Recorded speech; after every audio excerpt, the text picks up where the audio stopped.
Master પૂરું કર્યા પછી તમે જો પીએચડીનું વિચારી રહ્યા છો અથવા તો તમે માસ્ટર ઓલરેડી કમ્પ્લીટ કરી દીધું છે અને તમે પીએચડી સર્ચ કરી રહ્યા છો અને તમારો મોટો પ્રશ્ન એવો હોય કે ભાઈ આપણે પીએચડી કરવું છે પણ સેલ્ફ ફંડિંગ નથી કરવું, કાં તો આપણને ફેલોશિપ મળે, સ્કોલરશિપ મળે અથવા તો આપણી ફૂલ ટ્યુશન ફી છે એ ફ્રી થઈ જાય. તો આવો કંઈ જો આપણને સોર્સ મળે તો આપણે પીએચડી કરવાની ઈચ્છા છે.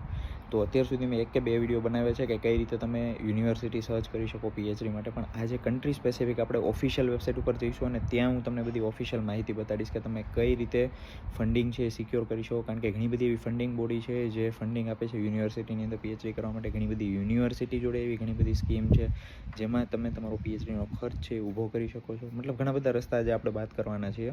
તો અત્યારે જે તમે સ્ક્રીન પર જોઈ શકો છો ઓફિશિયલ વેબસાઇટ છે જર્મન એકેડેમી એક્સચેન્જ સર્વિસની, જેને જર્મન લેંગ્વેજમાં DAAD કહે છે. એમાં અત્યારે તમને 2 ઓપ્શન દેખાય છે, પીએચડી સ્ટડીઝ અને રિસર્ચ ઇન જર્મની. તો એમાં અત્યારે તમે જો ઘણા બધા ઓપ્શન છે, ways to your PhD, finding a PhD position, finance your PhD અથવા first step to your PhD. આપણે સૌથી પહેલાં પીએચડી પોઝિશન શોધવાની છે.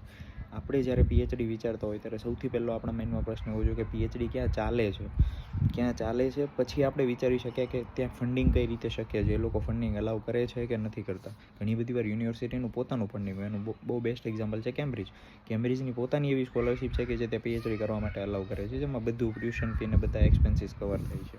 તો અત્યારે આપણે આની વાત કરીએ કે ફાઇન્ડિંગ અ પીએચડી પોઝિશન ઉપર હું સિલેક્ટ કરું તો અહીંયા લખ્યું છે how to find your PhD position in Germany. તો અહીંયા લખ્યું છે કે are you looking for a doctoral position in Germany. તો યસ, એ તો આપણો વિડીયો છે. તો અહીંયા લખ્યું છે DAAD ડેટાબેઝ ઉપર મેં વિડીયો બનાવેલો છે. You can find open PhD position in all fields and all over Germany. હવે આપણે અહીંયા જોઈએ પીએચડી જર્મની ડેટાબેઝ, એના ઉપર હું ક્લિક કરું છું. જેવું આપણે એના ઉપર ક્લિક કરીએ એટલે આખો આ ડેટાબેઝ આવી જશે, બરાબર. અને અહીંયા તમે આને મતલબ જેવું ઇંગ્લિશમાં કન્વર્ટ કરો એટલે તમને અહીંયા બધા અલગ અલગ પીએચડી પ્રોગ્રામ, પીએચડી મતલબ એની ફંડિંગ શું છે, કયા વખતે તમે અપ્લાય કરવાનું છે, ક્યારે એ પ્રોજેક્ટ લોસ થાય છે. કારણ કે ઘણા બધા રિસર્ચ પ્રોજેક્ટ છે, રિસર્ચ પ્રોજેક્ટની અંદર પીએચડી પોઝિશન ખુલેલી હોય. હંમેશા છે ને ઇન્ડિયાની બહાર તમે જ્યારે નીકળવાનું વિચારો ને તો તમે રિસર્ચ પ્રોજેક્ટ પણ જોડે જોડે સર્ચ કરો જો તમે પીએચડીનું વિચારતો. કારણ કે ઘણી બધી વાર રિસર્ચ પ્રોજેક્ટની અંદર ઘણી બધી રિસર્ચ ફેલો, ડોક્ટરેટ કેન્ડિડેટની, પોસ્ટ ડોક્ટરલ ફેલોની ઘણી બધી પોઝિશન ખુલી હોય. તમારે જો એક્ઝામ્પલ જોડે સર્ચ કરવું હોય તો યુનિવર્સિટી ઓફ વોરવિક ખોલજો અને યુનિવર્સિટી ઓફ વોરવિકમાં રિસર્ચ પ્રોજેક્ટનું આખું ટેબ છે એ ખોલજો. એમાં ઘણા બધા એવા તમને રિસર્ચ પ્રોજેક્ટ મળશે જેમાં પીએચડી કેન્ડિડેટની વેકેન્સીસ છે. તો આ રીતે તમે અપ્લાય કરી શકો. અથવા તો તમે પીએચડીની જે અપ્લાય ઓનલાઈન હોય એમાં તમે જશો તો એમાં એ લોકોએ પ્રોજેક્ટ મેન્શન કરેલા છે, સર્ચ કરજો તમે તો તમે જોઈ શકો છો અહીંયા ઘણા બધા છે. અત્યારે આજના દિવસમાં હું તમને અત્યારે લાઈવ સર્ચ કરીને બતાવ્યું છું, મને 34 જેટલા પીએચડી પોઝિશન દેખાઈ રહ્યા છે આ ડેટાબેઝની અંદર. મતલબ જર્મનીની અંદર 34 જેટલી પીએચડીની જગ્યાઓ ઘણી બધી એવી છે કે જે ડાડ પ્રોગ્રામમાં નથી. તો એને આપણે પછી જોઈએ કે હવે જર્મનીમાં તમારે પીએચડી હજી શોધવું છે તો કઈ રીતે શોધી શકે. ના તો ખાલી જર્મનીની વાત છે, એવા તો યુરોપમાં કેટલા બધા કન્ટ્રી છે કે જે પીએચડી પોઝિશન ખાલી છે. આના પછી આપણે કેનેડા ઉપર જઈએ. અત્યારે તમે જુઓ છો એ કેનેડાની ઓફિશિયલ વેબસાઇટ છે NSERCની, બરાબર. એના અંદર આજના દિવસમાં ફંડિંગ ઓપોર્ચ્યુનિટીઝ મેં કીધી છે. ટોટલ 29 જેટલી ફંડિંગ ઓપોર્ચ્યુનિટીઝ અત્યારે ખુલ્લી છે અને એમાં અહીંયા મેં સિલેક્ટ કર્યું છે એવી પોઝિશન ફંડિંગ ઓપોર્ચ્યુનિટીઝ કે જે ઓપન હોય અત્યારે, જેમાં તમે અપ્લાય કરી શકો. તો એમાં છે અહીંયા 29. અને પ્રોગ્રામની અંદર વાત કરીએ તો પ્રોગ્રામમાં એમાં 29માંથી 12 પાર્ટનરશિપ પ્રોગ્રામ છે અને 17 રિસર્ચ ગ્રાન્ટ્સ એન્ડ એવોર્ડ છે. એટલે તમે પાર્ટનરશિપ પ્રોગ્રામમાં પણ જઈ શકો. ઘણી બધી વાર 1-2 કંપની અને 2-3 ફંડિંગ બોડી ભેગા થઈને પીએચડીનું ફંડિંગ કરતી હોય છે, રિસર્ચ પ્રોજેક્ટ ચલાવતી હોય છે અને રિસર્ચ ગ્રાન્ટ અને એવોર્ડ, બરાબર. એના પછી છે એલિજિબલ ઇન્સ્ટિટ્યૂટ્સ, એનું પણ આખું લિસ્ટ છે, બરાબર. અને અહીંયા તમે જો પ્રોગ્રામની અંદર રિસર્ચ ગ્રાન્ટ એન્ડ એવોર્ડ છે, સાયન્સ પ્રમોશન છે, સ્કોલરશિપ છે, ગ્રાન્ટ્સ છે, પછી એલિજિબલ ઇન્સ્ટિટ્યૂટ્સ, એમાં તમને ઘણી બધી કોલેજના લિસ્ટ મળી જાય. તમને જો ઘણી બધી વાર એવી ઘણી બધી વેબસાઇટ છે જેથી યુનિવર્સિટીના નામ મળી જાય, કોલેજના નામ મળી જાય, તો એ પર્ટિક્યુલર વેબસાઇટમાં જઈને તમે ઘણા બધા રિસર્ચ પ્રોજેક્ટ છે એક્સપ્લોર કરી શકો. એટલે ઘણી બધી વાર આપણા માટે એવો પ્રશ્ન હોય કે કઈ જગ્યાએ અપ્લાય કરું. હું એમ કહું યુકેમાં અપ્લાય કરો, પણ તમારે એ જાણવાનું કે યુકેની અંદર યુનિવર્સિટીઝ કઈ કઈ છે.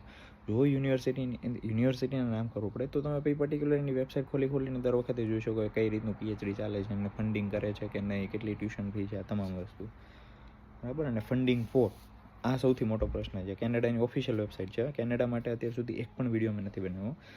તમે જો ફંડિંગ શોધી રહ્યા છો તો જો તમે સ્ટુડન્ટ લેવલે વિચારી રહ્યા છો તો 8 જેટલા ફંડિંગ બોડી છે. રિસર્ચર લેવલે 8 છે, ફેકલ્ટી લેવલે 6 છે અને સાયન્સ પ્રમોશન 1 છે. હવે એમાં ધારો કે આપણે સ્ટુડન્ટ ઉપર સિલેક્ટ કરીએ, બરાબર. તો અહીંયા તમે જો under graduate research fellowship, under graduate રિસર્ચની અત્યાર સુધી આપણને ક્યાંય સ્કોલરશિપ સાંભળવા ના મળ્યો યુએસઆરએ. આ બધી બહુ યુઝફુલ વેબસાઇટ છે. પછી NSERC ઇન્ડિજિનિયસ સ્ટુડન્ટ એમ્બેસેડર, બરાબર ઘણા બધા છે. જો હું વાંચવા બેસીશ તો વિડીયો બહુ લાંબો થઈ જશે, બરાબર. ઇન્ડિવિજ્યુઅલી આના ઉપર વિડીયો બનાવી શકીએ આપણે, તમારા ઇન્ટરેસ્ટ પ્રમાણે આપણે બનાવીશું, જેવી તમે કોમેન્ટ કરો એ પ્રમાણે. પછી હજુ એક કેનેડાની ઓફિશિયલ વેબસાઇટ છે જે હું તમને બતાવવા જઈ રહ્યો છું, SSHR છે. ખાસ કરીને જે લોકોનું સોશિયલ સાયન્સ અને હ્યુમેનિટીઝનું બેકગ્રાઉન્ડ હોય અને કોઈ ફંડિંગ ઓપોર્ચ્યુનિટી, કારણ કે ઘણા બધા કોમર્સ અને આર્ટ્સવાળા છે, સોશિયલ સાયન્સ અને હ્યુમેનિટી સ્ટ્રીમવાળા છે, જે લોકો PhD સર્ચ કરી રહ્યા હોય, તો એ લોકો માટેની આ વેબસાઇટ છે.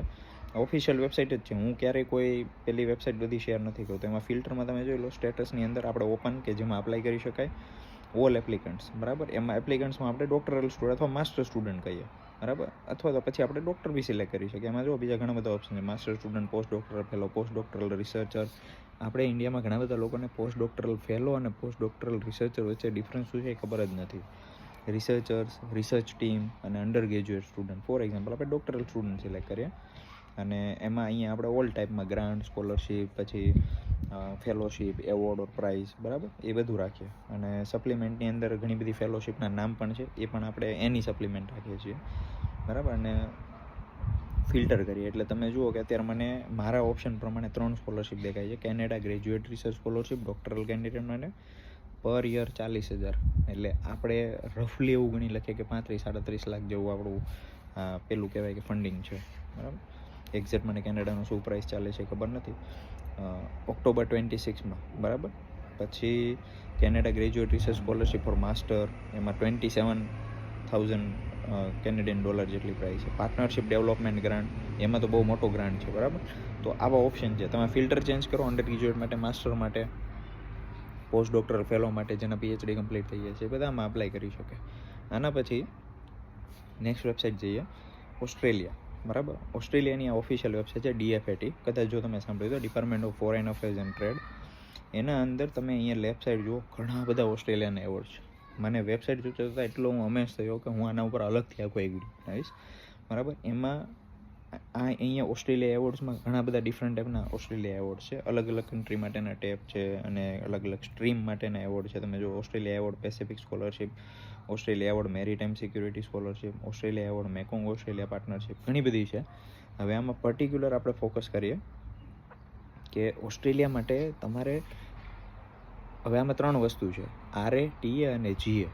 RA એટલે રિસર્ચ આસિસ્ટન્ટશીપ, TA એટલે આપણે કહીએ કે ટીચિંગ આસિસ્ટન્ટશીપ અને GA એટલે ગ્રેજ્યુએટ આસિસ્ટન્ટશીપ. GA સિવાયની જે 2 છે, RA અને TA, ઘણા બધા બાળકોને એવું છે કે PhDમાં એડમિશન લેવું હોય તો સૌથી પહેલાં RA TA સિક્યોર કરવું પડે. એવું નથી. ઓસ્ટ્રેલિયાની અંદર સૌથી પહેલાં તમારી યુનિવર્સિટી શોધવાની. યુનિવર્સિટીની અંદર જ્યારે તમે PhD એડમિશન માટે અપ્લાય કરો છો, તમારું PhD એડમિશન થાય પછી તમને જે એડમિશન લેટર મળે છે, એડમિશન લેટરમાં મેન્શન કરેલું હોય TA કે RA કે GA. TA, RA અને GA શું છે? કાઇન્ડ ઓફ આપણે એવું કહીએ કે કાઇન્ડ ઓફ એક પ્રકારનું અર્નિંગ છે. કઈ રીતે? TA એટલે ટીચિંગ આસિસ્ટન્ટ છે, કે તમારે અંડર ગ્રેજ્યુએટના બાળકો હોય એને ટીચિંગ કરાવવાના. એના વીકના કંઈક 15 to 20 અવર્સ આપે, ઘણાને 30 અવર્સ પણ આપે છે. અને એનું એ લોકો તમને યરલી સામું વળતર આપે છે. એટલે તમારી PhDની ફીસ કરતાં એક તમારી જોબ જેવું અર્નિંગ હોય એમાં. એના પછી છે RA, રિસર્ચ આસિસ્ટન્ટશીપ, એટલે તમારો જે સુપરવાઇઝર હોય અથવા યુનિવર્સિટીના રિસર્ચ પ્રોજેક્ટ હોય એની અંદર તમારે કામ કરવાનું હોય. ઘણી બધી વાર તમારે જે અંડર ગ્રેજ્યુએટ કે માસ્ટરના સ્ટુડન્ટ્સ હોય એને ટ્રેન કરવાના હોય, રિસર્ચના અમુક લેક્ચર્સને એવું લેવાનું હોય, રિસર્ચ રિલેટેડ એક્ટિવિટીઝ કરાવવાની, આવું બધું કામ હોય. એમાં પણ તમને ઘણું બધું સારું વળતર મળે. ઘણું બધું સારું બોલું છું એટલે એમાં તમારી PhDની ટ્યુશન ફી જો કદાચ સેલ્ફ ફંડિંગ હોય તો આખી કવર થઈ જાય. અને જો તમારું સેલ્ફ ફંડિંગ ના હોય ને સ્કોલરશિપ હોય ને જો તમને સાઈડમાં TR આપે તો એક્સ્ટ્રા અર્નિંગ થાય તમારું. એટલે ઓસ્ટ્રેલિયાની અંદર મોટાભાગે લોકો TRA સિક્યોર કરતા હોય છે. એના પછી છે ગ્રેજ્યુએટ આસિસ્ટન્ટશીપ. એનું અમાઉન્ટ થોડું ઓછું છે, બટ સ્ટીલ મને લાગે છે ત્યાં સુધી અમુક યુનિવર્સિટીની ટ્યુશન ફી તમે કવર કરી શકો છો, બરાબર. હવે આપણે ઓસ્ટ્રેલિયાની આ વેબસાઇટ છે, આમાં આપણે સ્પેસિફિકલી સ્કોલરશિપ શોધીએ છીએ. એમાં તમે જો ઘણી બધી અલગ અલગ સ્કોલરશિપ છે. ઘણી બધી યુનિવર્સિટી પોતાની સ્કોલરશિપ આવે છે, ઘણી બધી યુનિવર્સિટીના ફંડિંગ બોડી જોડે કોલાબરેશન છે, અને ઘણી બધી પર્ટિક્યુલર આપણે કહીએ કે ફંડિંગ બોડી છે જે તમે એડમિશન લો, એ PhD એડમિશન લીધા પછી તમારે અપ્લાય કરવાનું છે. યુકેમાં પણ એવી ઘણી બધી બોડીઝ છે. પછી અહીંયા જો AIRC, Australian industrial relation commission, હું જે ફાંકા મારું છું ને આ જો કે ઇન્ડસ્ટ્રીયલ કોલાબરેશન હોય એકેડેમિયા જોડે. એના પછી sir James McNeil post graduate research fellowship scholarship, Griffith university, Eric Duspy. હવે તમે આમાં ઇન્ક્વાયરી કરો, એની જગ્યાએ તમે આ પર્ટિક્યુલર સિલેક્ટ કરી લો. ધારો કે આ છે કે Eric Duspy memorial engineering leadership scholarship. તમારે શું કરવાનું, આ મોનાશ યુનિવર્સિટી ને ઉપર જે સ્કોલરશિપનું નામ લખ્યું સિલેક્ટ કરીને ગૂગલમાં સર્ચ કરો, એની ઓફિશિયલ વેબસાઇટ ઉપર જાઓ, કઈ રીતે અપ્લાય કરવાનું એ જોઈ લો. બરાબર, તો ઘણી બધી છે, તમે જુઓ અલગ અલગ સ્કોલરશિપ, અને એ ટોટલ કેટલો, આ ફર્સ્ટ પેજ છે, એવા ટોટલ 103 પેજીસ છે. એટલે પર્ટિક્યુલર ઓસ્ટ્રેલિયાનું ટાર્ગેટ હોય તો આ વસ્તુ કરી શકાય. આના પછી છે કોમનવેલ્થ સ્કોલરશિપ યુકે માટે. બરાબર, હવે યુકેની અંદર પર્ટિક્યુલર કોમનવેલ્થ સ્કોલરશિપ આપણે જોઈએ. યુકેમાં ઘણી બધી વાઇડ સ્કોલરશિપ છે, બહુ બધી ફેલોશિપ છે, બહુ બધી ઓપોર્ચ્યુનિટીઝ છે. હું તમને એવું કહું છું કે 100માંથી 70% બાળકોને ખબર જ નથી કે યુકેની અંદર ફંડિંગ કે તમારે સ્કોલરશિપ કે તમારી જોડે જો ટેલેન્ટ છે, તમે સ્ટુડિયસ છો, તમે કંઈક એક્સેલન્સી બતાવો છો, તો તમે હર એક ફિલ્ડની અંદર ઘણું બધું તમે ફંડિંગ છે સિક્યોર કરી શકો. નો ડાઉટ આ હાઈલી કોમ્પિટિટિવ છે. હું વાત કરું એટલું ઇઝી નથી, પણ જે લોકો વિચારે છે એ લોકો મેળવી શકે છે. અત્યારે કોમનવેલ્થ સ્કોલરશિપની ઓફિશિયલ વેબસાઇટ છે CSC UK. બરાબર, એની અંદર અત્યારે કેટલા બધા પ્રોગ્રામ છે. માસ્ટર સ્કોલરશિપ છે, શેડ માસ્ટર સ્કોલરશિપ છે, ડિસ્ટન્સ લર્નિંગ માસ્ટર સ્કોલરશિપ છે, સ્પ્લિટ સાઇડ PhD સ્કોલરશિપ છે, કોમનવેલ્થ ફેલોશિપ છે, અને કોમનવેલ્થ સ્ટાર્ટઅપ ફેલોશિપ છે. અને એવી જ રીતે for least development and vulnerable state PhD scholarship. For example આપણે read more about the scholarship કરીએ તો અહીંયા બધી ડિટેલ છે. Overview, how to apply, supporting documentation, advice for applicant eligible countries. બરાબર, તો હું અત્યારે આમાં ડિટેલમાં નથી જતો, પણ આમાં ઘણું બધું આપણે સર્ચ કરી શકીએ. ફોર એક્ઝામ્પલ અબાઉટ અસમાં જઈએ, અને અબાઉટ અસની અંદર આપણે જોઈએ કે સ્કોલરશિપ એન્ડ ફેલોશિપ, અને એના અંદર 4 ઓપ્શન છે: program, disability support, woman in education and time limited program. For example પ્રોગ્રામ્સમાં આપણે જઈએ તો પ્રોગ્રામ્સની અંદર આ બધા પ્રોગ્રામ્સ છે, અને એને 1 by 1 for example master scholarship કહીએ તો રીડ અબાઉટ સ્કોલરશિપ. એવી રીતે PhD સ્કોલરશિપ, તો program is currently under review and will not be running in 26 but 27માં એની ઓપોર્ચ્યુનિટીઝ આવી શકે, તો આપણે ઇન્ફોર્મેશન વાંચીને એના માટે રેડી થઈ શકીએ. બરાબર, એવી રીતે તમે આ કોમનવેલ્થ ફેલોશિપ છે એ વાંચો, બહુ યુઝફુલ છે. આપણે એના ઉપર વિડીયો બનાવશું, પણ તમારે જે કન્ટ્રી સ્પેસિફિક રિક્વાયરમેન્ટ છે એની કોમેન્ટ કરજો તમે. એના પછી છે ગેટ્સ કેમ્બ્રિજ. પર્ટિક્યુલર જો તમે કેમ્બ્રિજ ટાર્ગેટ કરી રહ્યા છો, આ તો બહુ કોમ્પિટિટિવ છે, પણ હું ઇન્ફોર્મેશન તમને આપી દઉં. ઘણા બાળકોને ઇન્ફોર્મેશન પછી એ ક્યુરિયોસિટી આવે છે ને ઘણા લોકો મેળવી લે છે. એટલે ગેટ્સ કેમ્બ્રિજની ઓફિશિયલ વેબસાઇટ છે, ઘણા બધા ઇન્ડિયાનામાં પ્લેસ થયેલા છે, અને આમાં તમે જુઓ કે ઘણા બધા એના બેનિફિટ છે, ઘણું બધું કવર થાય છે, ઘણા અલગ અલગ બધી સ્કીમ છે આમાં. હવે આમાં પ્રોગ્રામની અંદર આપણે વાત કરીએ સ્કોલરશિપ ઉપર જઈએ આપણે, અને આખું પેજ તમે વાંચી લેજો. બરાબર, નહીં તો પછી જો તમારે વાંચવું ના હોય તો પછી હું તમને આ બધું કહીશ. કોર કમ્પોનન્ટની અંદર અહીંયા લખ્યું છે કે Gates Cambridge scholarship cover the full cost of studying at Cambridge. It also provide additional discretionary funding. હું તમને કહું, મોટી યુનિવર્સિટી ટાર્ગેટ કરવાના આ બધા ફાયદા છે. આપણને એવું લાગે કે હાઈલી કોમ્પિટિટિવ છે અને આપણે ટાર્ગેટ ના કરી શકીએ, અને આપણે મોટાભાગે કેવા ટેવાયેલા છે કે એજન્ટ જોડે જવાનું, એડમિશન લઈ આપે, આવતું રહેવાનું. એની જગ્યાએ જો તમે હાઈલી કોમ્પિટિશનમાં ઉતરો, અને જો કદાચ તમે ફાઇટ કરી શકો તો તમારો બધો ખર્ચ બચી જાય. એ આ પ્રોગ્રામ છે ગેટ્સ. એકવાર તમે ટ્રાય કરજો તો તમે સ્ટુડિયસ હો તો. University composition fee at the appropriate rate, maintenance allowance for single student 12 મહિનાનું 22,000 પાઉન્ડ આપે છે. એવો 2025-26નો રેટ છે. બરાબર, અને PhD સ્કોલર માટે 4 વર્ષ સુધી મળે છે. 22,000 એટલે પોતાના સર્વાઈવલ માટે ઇનફ અમાઉન્ટ છે. બરાબર, 1 economic single airfare at both beginning end of the course. એટલે ઇન્ડિયાથી આવો છો તમને આવવા જવાની ટિકિટે આપે. પહેલા વર્ષે આવો હોય અને ચોથા વર્ષે PhD બતાવો ત્યારે. ઇનબાઉન્ડ વિઝા કોસ્ટ અને કોસ્ટ ઓફ IHS એ પણ કવર કરે. IHS કોસ્ટ એટલે 4 વર્ષનું તમે ગણી લો, 4 લાખ કરતાં વધારે IHSનો કોસ્ટ થાય.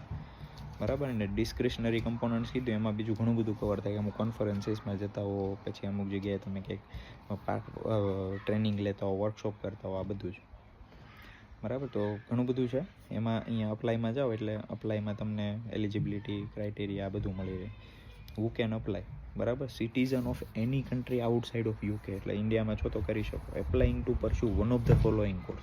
PhD કરવું હોય તો એ કરી શકે, ફૂલ ટાઈમ પાર્ટ ટાઈમમાં ફંડિંગ ઓછું હોય પછી લિટરેચરમાં જવું છે, અથવા તો 1 year પોસ્ટ ગ્રેજ્યુએટ કોર્સ. એટલે જે લોકો બેચલરમાં છે, તો જે લોકો 11-12માં છે, એ લોકોને હકીકતમાં જો માસ્ટર કરવું છે કેમ્બ્રિજમાં, તો પહેલેથી તૈયારી કરો. આ બધીની રિક્વાયરમેન્ટ શું છે, બરાબર. અને કેમ્બ્રિજમાં કરંટ સ્ટુડન્ટ હોય એ પણ અપ્લાય કરી શકે.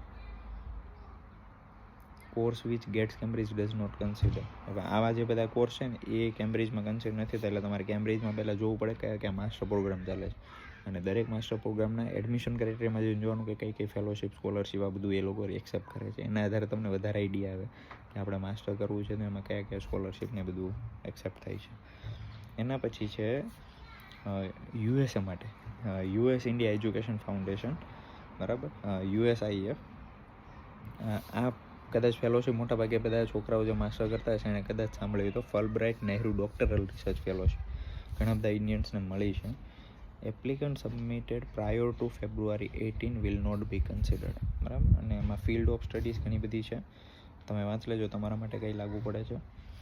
અને એપ્લિકેશન ડેડલાઇન 1 જુલાઈ છે, એટલે અત્યારે તમે અપ્લાય કરી શકશો કરવું હશે તો. એલિજિબિલિટી રિક્વાયરમેન્ટ છે, પછી એપ્લિકેશન પ્રોસેસ છે, બરાબર છે. આ જોઈ લેજો આખું આ ટાઈમ ફ્રેમ, અને આના આધારે આ બધી ઇન્ફોર્મેશન PhD લેવલે સર્ચ કરી આવશો ને, એટલે હું આ બધું વાંચીને નથી કહેતો. તમારે PhDમાં જવાનું છે અને ઇન્ડિયા છોડીને બહાર જવાનું હોય તો થોડું જાતે રિસર્ચ કરજો, બરાબર. પછી તમને આઈડિયા નથી આવતો, તમારે જાણવું નથી તો મને મેસેજ કરજો તો હું ડિટેલમાં કહીશ. એવી રીતે બાજુમાં જુઓ જેણે PhD કર્યું છે, Fulbright Nehru post doctoral fellowship, Fulbright Nehru academic and professional excellence fellowship, Fulbright Nehru international education administrator award. ઘણું બધું છે, લેવા માટે ઘણું બધું છે, લેતા આવડવું જોઈએ. આના પછી આ વેબસાઇટનો વિડીયો મેં અગાઉ બનાવેલો છે, ફરી એનું જ રિપીટ કરું છું કે તમે ફોર એક્ઝામ્પલ PhD સર્ચ કરી રહ્યા છો, અત્યારે ટોટલ 3691 અલગ અલગ PhD પ્રોજેક્ટ્સના પ્રોગ્રામ. એમાં ફોર એક્ઝામ્પલ આપણે બાયોલોજિકલ સાયન્સ એવું સિલેક્ટ કર્યા,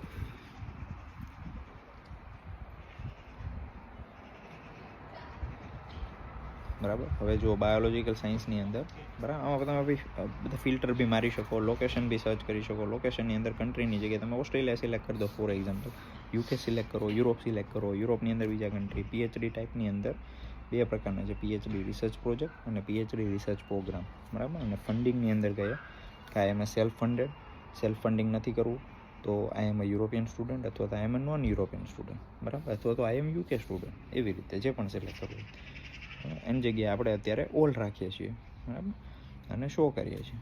જેવું શો કરીએ એટલે, બરાબર, જુઓ પેલું આવી ગયું સ્ટ્રક્ચરલ બાયોલોજી. આ તો ખાલી બાયોલોજિકલ સાયન્સના છે, structural biology and computational chemistry. મેં ખાલી ઓસ્ટ્રેલિયા ઓસ્ટ્રેલિયાની અંદર 20 આવા પ્રોગ્રામ અવેલેબલ. તો અહીંયાથી પણ તમને યુનિવર્સિટીનો આઈડિયા મળે કે લખ્યું છે એડિલેડ યુનિવર્સિટી, એની અંદર આ પ્રોગ્રામ છે, એના અંદર PhDની ઓપોર્ચ્યુનિટીઝ. મોર ડિટેલમાં જાઓ એટલે ડાયરેક્ટ ઓફિશિયલ વેબસાઇટ ઉપર જઈ શકો. PhD પોઝિશન ઇન કોસ્ટલ, બરાબર, વેલોરાઇઝેશન ઓફ મેડિસિનલ, ઘણા બધા પ્રોજેક્ટ જો આ બધું અહીંયાથી તમને મળે. અને સુપરવાઇઝરનું નામ, સુપરવાઇઝરને ડાયરેક્ટ ઈમેલ કરી શકો, એપ્રોચ કરી શકો. તમારું રિસર્ચ તમે જે પણ કેરી આઉટ કર્યું છે રિલેવન્ટ છે તો તમે કદાચ આ વર્ષે નહીં તો આવતા વર્ષે તમે એની યાર એક નેટવર્કિંગ કરી શકો. તો બહુ યુઝફુલ વેબસાઇટ છે. અત્યારે મેં તમને બતાવ્યું ખાલી ઓસ્ટ્રેલિયા મેં સિલેક્ટ કર્યું ને એમાં તમને 20 રિસર્ચ પ્રોજેક્ટ મળે. એવી રીતે UK સિલેક્ટ કરો, તમે ઇન્ડિયા સિલેક્ટ કરો, તમે જર્મની સિલેક્ટ કરો, તમે યુરોપના બીજા કન્ટ્રી સિલેક્ટ કરો, ઘણું બધું મળશે. એવી જ રીતે આ સ્ટડી પોર્ટલ છે. સ્ટડી પોર્ટલની વેબસાઇટમાં પણ તમે જુઓ 3 ઓપ્શન છે, સ્ટડી પ્રોગ્રામ, સ્કોલરશિપ્સ અને આર્ટિકલ્સ. તો સ્ટડી પ્રોગ્રામની અંદર આપણે જોઈએ, આમાં આખી પ્રોફાઇલ ક્રિએટ કરવી પડે છે, બધી તમને વસ્તુ પૂછે, બરાબર છે, તમારું શું બેકગ્રાઉન્ડ છે અને અંડર ગ્રેજ્યુએટ છે. તો તમે જ્યારે પણ આ વેબસાઇટ ખોલો તો આ બધી ડિટેલ પૂછશે, એ તમારે લખી દેવાની. હવે એમાં તમે જો પર્ટિક્યુલર મેં ઓસ્ટ્રેલિયા સિલેક્ટ કર્યું છે, એમાં મને આ બધા અલગ અલગ પ્રોગ્રામ મળ્યા છે. હોર્ટિકલ્ચરના, માસ્ટર ઓફ સાયન્સ, એગ્રીકલ્ચરના, food science, marine biology, professional engineering. એની જગ્યાએ તમે સ્કોલરશિપ ઉપર સિલેક્ટ કરો, અને સ્કોલરશિપમાં તમે જુઓ સૌથી પહેલાં આપ્યું છે Australia award Pacific scholarship, Fulbright US. તો અહીંયાથી તમને ઘણી બધી અલગ અલગ સ્કોલરશિપ છે એનો આઈડિયા આવે. Find out on our scholarship search page, બરાબર. તો આપણે ફોર એક્ઝામ્પલ એના ઉપર સિલેક્ટ કરીએ અને આના અંદર તમે જુઓ કે આખું સાઈડમાં ફિલ્ટર આપ્યું છે, એમાં લોકેશન આપ્યું છે Australia, UK, United state. For example Australia નીકાળી દઉં અને હું UK સિલેક્ટ કરું, અને UK સિલેક્ટ કર્યા પછી ડિસિપ્લિન આપણે સિલેક્ટ કરી શકીએ. ફોર એક્ઝામ્પલ આપણે કોઈ પણ લઈએ, ફોર એક્ઝામ્પલ એન્જિનિયરિંગ અને ટેકનોલોજી લઈએ, અને જેવું એન્જિનિયરિંગ અને ટેકનોલોજી લઈએ અને એના પછી તમે જુઓ બીજા, બરાબર છે, અહીંયા જુઓ ઘણા બધા પ્રોગ્રામ આવી ગયા છે, યુનિવર્સિટીના નામ પણ આવી ગયા છે. For example Queen Mary University of London, એના અંદર PhD સ્ટુડન્ટશીપ છે. પછી યુનિવર્સિટી ઓફ હાર્ટફોર્ડશાયર છે, પછી ક્રેનફિલ્ડ યુનિવર્સિટી છે, બરાબર, બિરબેક યુનિવર્સિટી છે, ક્વીન્સ યુનિવર્સિટી બેલફાસ્ટ છે. ઘણી જગ્યાએ અમાઉન્ટ ઓછું છે, ઘણી જગ્યાએ અમાઉન્ટ વધારે છે, પણ તમે એક્સપ્લોર કરશો તો તમને માર્કેટ ખબર પડશે. આપણે કેવું છે કે ડાયરેક્ટ એવું કે મારે PhD કરવું છે, મને ગોતી આપો, એવી રીતે PhD ના મળે. તમે પીએચડી કરો છો, તમે ડોક્ટરેટ કરવાનું છે, તો વિચારો બેચલર પછી માસ્ટર અને માસ્ટર. આપણે છે ને જ્યારે જે સ્ટડી કરીને લેવલને નથી સમજતા, આપણે બધું લાઇટલી લઈએ છીએ, કારણ કે આપણે ખાલી પાસ થવાના ગોલે આપણે ફોકસ રાખીએ છીએ. એટલા માટે આપણને દરેક વસ્તુ ઇઝી જોઈએ છે. તમારે જાતે રિસર્ચ કરવું પડે દરેક વસ્તુ માટે. જ્યારે જે કન્ટ્રીમાં તમે જવાનું વિચારીએ છો એ કન્ટ્રીના તમામ પોસિબલ ઓપ્શન્સ તમને ખબર હોય તો તમને ખબર પડે કે તમારા માટે બેસ્ટ શું છે. અને જ્યારે તમારા માટે બેસ્ટ શું છે ખબર પડે તો એની રિક્વાયરમેન્ટ શું છે એ ખબર પડે. અને જ્યારે રિક્વાયરમેન્ટ ખબર પડે તો આપણને આપણું લેવલ સમજાય કે આપણે એ રિક્વાયરમેન્ટમાં સેટ થાય કે નથી થતા. ત્યારે આગ લાગે કે હવે આપણે આ શીખવું પડશે. અને એ શીખવાનું શરૂ કરો ને ત્યારે તમે દરેક જગ્યાએ એલિજિબલ થતા જાઓ. આ ગોલ્ડન ટિપ્સ છે કોઈ પણ જગ્યાએ માસ્ટર કે પીએચડી માટે જવાની. Hope you like this video. હજુ આના ઉપર ઇન્ડિવિજ્યુઅલ આપણે પીએચડીના ઘણા બધા વિડીયોઝ બનાવી શકીએ. તમે જોયો મેં કેટલી બધી ઇન્ફોર્મેશન તમને શેર કરી. મળી આવતા વિડીયોમાં.